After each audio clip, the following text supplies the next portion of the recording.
back to Spoon Betty, a lifestyle channel about cooking, cleaning and cosmetics. Today we're going to be making an affordable festive season meal. It's going to be a roast chicken with beautiful roast potatoes and side veggies. And I'm going to also make an amazing passion fruit lemon curd pavlova. If that sounds good to you, stick around for more.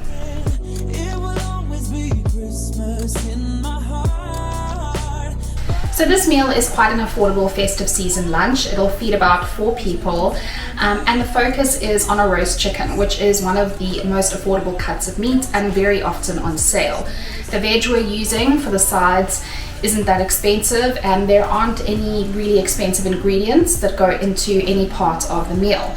The probably most extravagant looking part of the meal is the pavlova, but even that isn't that expensive and you can adjust it to be less or more extravagant. For example, you can omit the curd stage completely and you could just cover it with fresh fruit, or you could cover it with just passion fruit or granadilla pulp. So there are lots of ways and tricks that you can use to make this even more affordable, but I super encourage you to give it a go. There's nothing quite like a good roast, and the stuffing in the chicken really makes it, I think, beyond delicious, and it really does look like a centerpiece meal that I think people are mostly impressed with.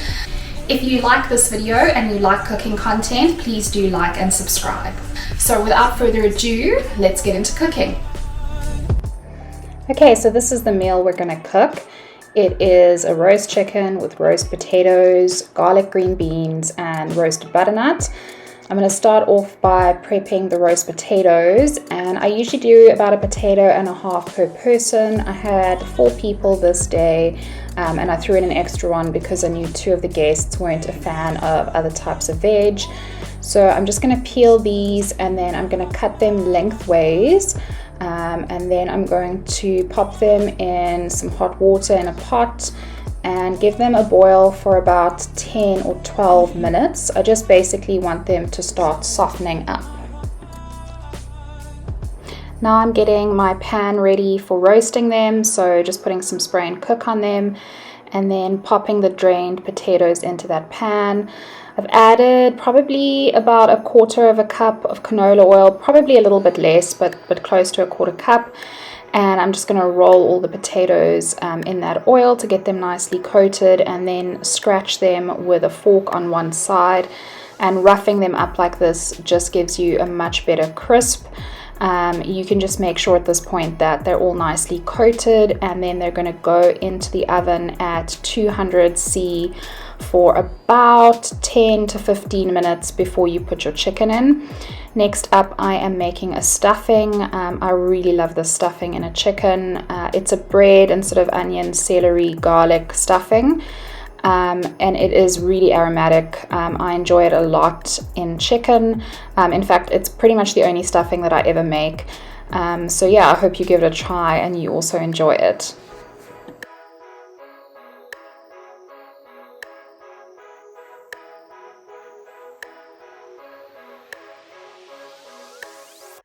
Okay, now for the pièce de résistance, the main dish, roasted chicken. So I have one of the Checkers free range Simple Truth chickens. I really like the Simple Truth range from Checkers, and I'm going to stuff it. And I love the stuffing. I don't think that there's really anything better that I enjoy in a chicken. I've had lots of, meat-based stuffings that my granny used to make, and they're definitely tasty, but this stuffing, I think because it's got the celery and the onion and, the spices in it, and the garlic, which I add. I don't think she added garlic. It's just really tasty, but it's also incredibly aromatic, so the chicken always tastes really amazing when it's stuffed with this. So you just continue to pop the stuffing into the cavity.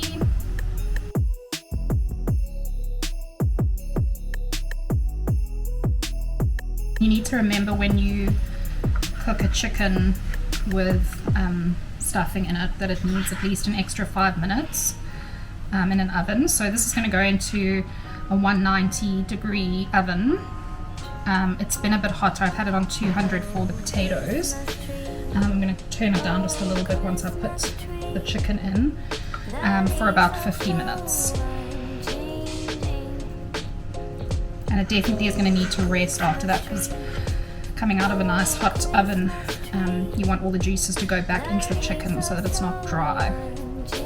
Okay, so that's the inside of it done, and now we're going to prepare the outside. So the first thing I want to do is, unlike other people, I don't like to have the wings wrapped underneath. I like to take them out so that they crisp quite nicely. So just release the wings from either side, and I'm going to put some oil and some salt and pepper on the outside. I personally, for this roast chicken, I just make it this classic way. Like, I don't generally put other seasoning on the outside, so I'm going to put olive oil on it and then a bit of salt and pepper.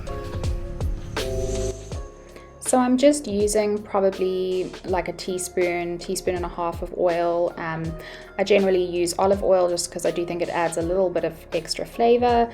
And then I'm going to pop on the salt and pepper. Just make sure that the whole bird is nicely covered. This will give you such a nice crisp skin. And these potatoes are already looking quite yum, as you can see. Beautiful golden crispy. I'm just going to turn some of them around just to make sure that they start browning on the other side as well. I want them to sort of come out being a bit like, looking a bit like shattered glass almost. They should get really delicious and crispy. And you can see that process has definitely started on these. The undersides also need an opportunity to get going. Okay, now I'm going to just make space for the chicken. So I'm just going to stack them in a bit to the sides. And then this is where the chicken's going to go.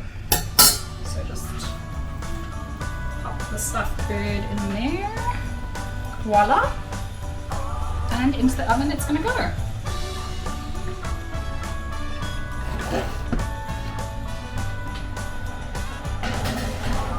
The final dish for the oven is now going to go in. So I just have some pre-cut butternut. I've got 500 grams here, which is sort of like one small butternut. And if you want to make this more affordable, you can just grab the butternut whole. You don't have to buy pre-cut. It does make it obviously a lot quicker, so you pay for the convenience. But you know, if you want to do this on even more of a budget, by all means. And then I'm just going to season it with pepper.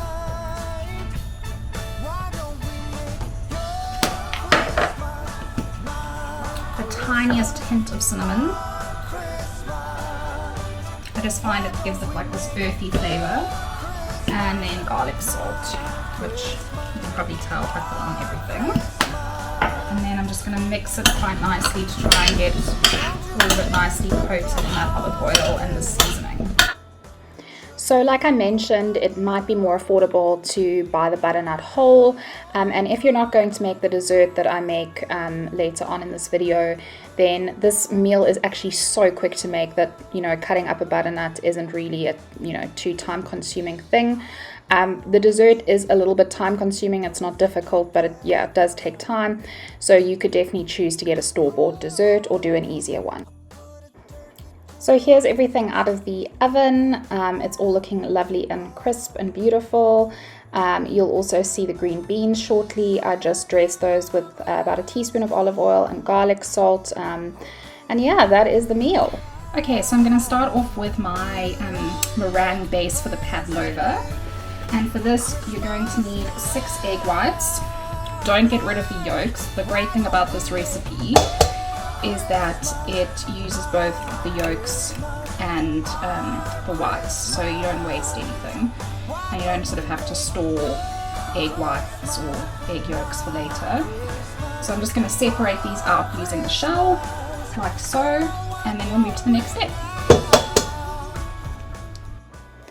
So when you separate eggs, if you get any yolk into the egg white, try to remove it with the shell, but if there is egg yolk in your white, you're unlikely to get a good meringue out of it, so just be really careful. And if any shell drops in like here, use the egg shell itself to try and take it out so you avoid oils from your skin. Okay, now we're going to just add a small pinch of salt, just a tiny one, and about that much, just to give pavlova a bit of flavor. And now we're going to whisk it until it sort of starts to form like a loose peak, and at that point we're going to start putting the sugar in. Making pavlova definitely requires patience, and I don't recommend it if you don't have an electric beater because your poor arm will suffer immensely. Okay, so you can see there we've got a soft peak. It's definitely not a meringue yet, but this is the exact point that we want to start putting our sugar in. Okay, so we want to definitely use caster sugar for this. It's not going to work well at all if you use normal sugar, so do use caster sugar. And basically for every egg you need a quarter of a cup of sugar. I'm using Nigella Lawson's recipe, who I adore. So basically for 6 eggs that comes up to 1.5 cups. So I'm just going to use a cup measure to expedite the not a cup measure, a half cup measure to expedite the process, and I'm going to slowly add half a cup at a time. So I'm going to put this back down and put it onto a slow to medium speed, and then slowly introduce 3 times half a cup. It's really important to put your sugar in slowly. If you use a sugar that's not caster sugar, it won't dissolve properly. And the reason we're putting it in slowly is because we don't want to get little crystals or beads of sort of wet sugar on the pavlova when it's finished. So caster sugar and patience are key. So you want to check now to see if it's holding a nice stiff peak and if it's nice and glossy. So this is beautiful and glossy. It's a little bit runny still, so I'm going to give it another sort of like 10 seconds on a medium to fast speed. But it's very close. And you know that it's looking ready when it looks like something between marshmallow and whipped cream. Okay, I gave it about 30 seconds more. And you can see it's a lot more firm now. Okay, now we've got 2 more ingredients to add. The first is going to be 2 teaspoons of tapioca starch. I'm using tapioca starch. The recipe actually calls for cornstarch, but it's pretty similar. And you're probably thinking like, wow, this is weird, but this is going to make it sort of more marshmallowy inside. And the final one is a teaspoon of vinegar.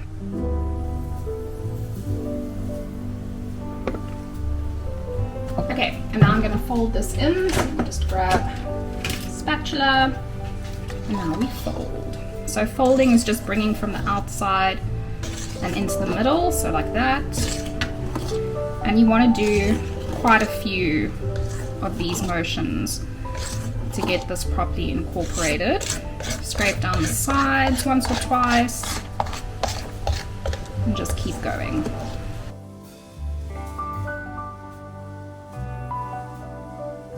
So I have a tray lined with a nice wax paper, and I'm going to use this to pop my pavlova on.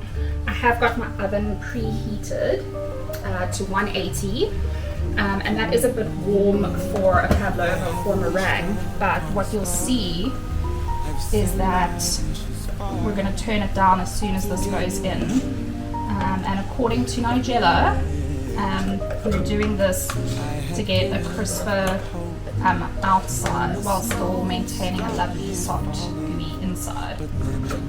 So let's just get all of this lovely pavlova meringue out.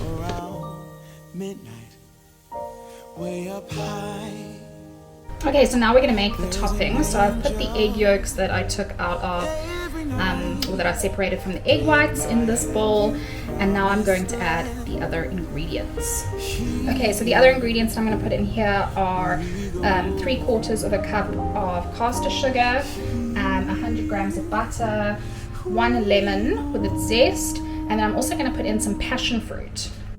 So you're going to mix everything together in a heat-proof bowl, so this is a Pyrex bowl, and put it over a pot of gently boiling water. You don't want the bowl to be touching the water, you just want the steam to be coming up and heating the bowl.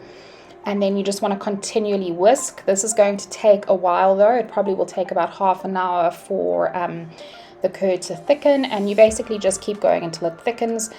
What I would say is that I made quite a big batch of curd here because I wanted a bit extra. It's delicious on toast, but both the curd and the pavlova made enough pudding for about 8 people, and I only had 4 people over on the day that I made this. So I would strongly recommend that if you do only have 4 people over, that you downsize the recipe. You could either do a 2/3 or a half of the recipe, which is pretty easy, just either half everything or, use 2/3 of everything. You'll see there I've cut up the butter, and I just start to slowly introduce that cube by cube, and you keep whisking until the cube that you have in has started to melt, and then you pop the next cube in until all the butter is incorporated. It's really only towards the end of the time that you're incorporating all of the butter that you're going to see the thickening happen. If you do decrease the size of the recipe, so if you say half it, you'll definitely see thickening happening quicker. I think it's definitely worth making a big batch of the curd because, like I say, it's absolutely amazing on toast in the morning. But if that's not your vibe, then by all means go for a smaller recipe, or you can top this with just passion fruit from a tin. So this is the pav out of the oven. It's probably been cooling for about 10, maybe 15 minutes, and you can see it's a little bit cracked in places, but it's still really nice and soft, but super crisp on the outside, and it's going to be absolutely delicious. And then here we have the lemon curd. Don't worry, it looks a bit chunky, but that's just because it's cooling down and stiffening up, but it's lovely and smooth if you give it a bit of a beat. So there are the dessert components ready and waiting to be assembled. So we'll whip the cream last thing and then put that together. So I just beat the cream now into soft peaks, no sugar, no vanilla, just pure cream, and it's just one small container. And then I put the pavlova top side down so you keep the crunchiness, and I start layering on that whipped cream just to get sort of like a nice even coating. You can see how big this bowl is, this plate is compared to sort of my hand. So this made a massive pudding. Please don't feel like you have to make this big of a pudding for 4 people, half the recipe, or make 2/3 of it. And as I said, if you want to skip the curd stage, a tin of passion fruit on top now would be just as impressive as the curd. I love the curd. It's very reminiscent of my granny for me, so that's why I like to make it. And I do think it's delicious, but if you want something quicker and something that's a little bit less expensive, just go for the passion fruit. Even some peaches would be nice on top of this. You can put really anything you like on it. I think just the fact that you've made a beautiful meringue base is really impressive. But yeah, smaller portions and many opportunities for something different and delicious here. So use your creativity and, make what you love to eat. Here's the finished meal. It was absolutely delicious and completely affordable. I loved it. Well, I really hope that you enjoyed this video, and if you did, please like and subscribe, and leave a comment down below if you've tried any one of the recipes. Maybe if you just tried the roast potatoes and you enjoyed them, please let me know. And I hope to see you next time.